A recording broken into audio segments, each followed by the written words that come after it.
Бут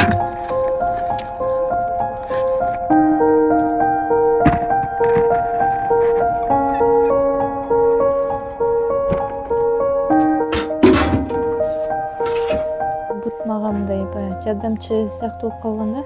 Кичинекей кезимде таланттан бири да бутум менен мудун татчумун кичинекей кезимдечи. Кабар маалымат агенттиги бир ай мурда жардам сурап коомчулукка кайрылган Толкунай тууралуу материал жарыялаган эле. Каарманыбыз жакында эле жакшы жаңылыгы менен бөлүштү. Элден чогулган каражатка жер тилке сатып алыптыр. Жаз алды менен там салуу иштери башталат экен. Эми Толкунайдын орундала элек эң чоң кыялы калды. Ал жасалма колдорду салдыруу. Жакында эле Түркия мамлекетине барып келди. Дарыгерлер текшерип, жасалма интеллектуалдык кол салса болоорун айтышкан. Баасы 75 000 евроны чапчыйт. Толкунай кайрадан замандаштарынын жардамына муктаж. Сиздерден дагы кайра менен жардам сурап чыгуу мага оңойго турган жок. Бирок мен ошого муктаж болуп турам. Бионический протез керек болуп турат. Аны менен мен ошол менен колдонгон, ошол менен оокат кылып аткан адамдарды көрүп, өзүмө бир ошондой бир шыктануу, ошондой бир жүрөгүмдө бир үмүт пайда болду да.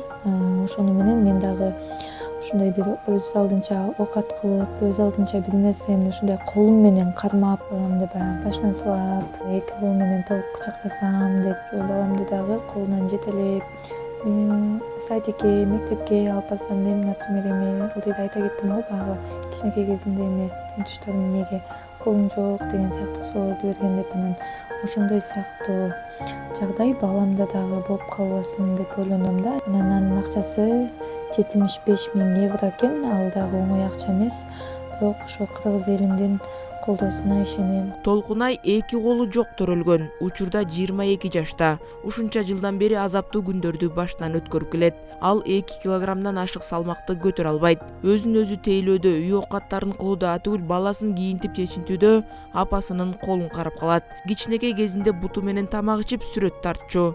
Кийинчерээк анысын калтырып, колу менен иштеп калган. Менен деле жаза берем, кол менен деле. Бирок азыр негизи көбүнчө ошо кол менен көмүп калгам да. Анан кээде баягы кол менен бирдеке кармап барасаң, эшик ачылбай калса бут менен ача калам деп койбоймунбу? Толкунай бала кезинде форма кийип милиция болууну кыялданганын айтат. Бирок ден соолугунан мүмкүнчүлүгү чектелгенине байланыштуу үйдөн окуган. Элдин талкуусунан тартынып ата-энеси мектепке берген эмес. Убагында мектеп, жогорку окуу жайларда билим ала албай калганына Толкунай азыркыга чейин өкүнөт.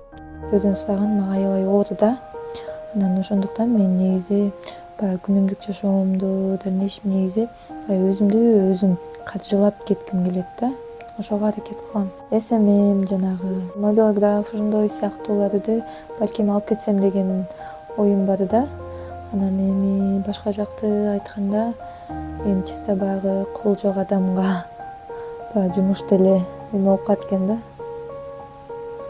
Жок эле деген сыяктуучу. Толкунай 3 жыл мурда турмушка чыгып, бирок пикири келишпестиктерден улам жолдошу экөө көпкө жашаган эмес. Учурда 3 жаштагы баласын өзү жалгыз тарбиялайт. Биринчи топтогу майыптыгы бар эне тизелебей тик жүргөнүнө, көзү көрүп кулагы укканына каниет кылат. Ал жашоо, күрөш жана максаттардан турат дейт.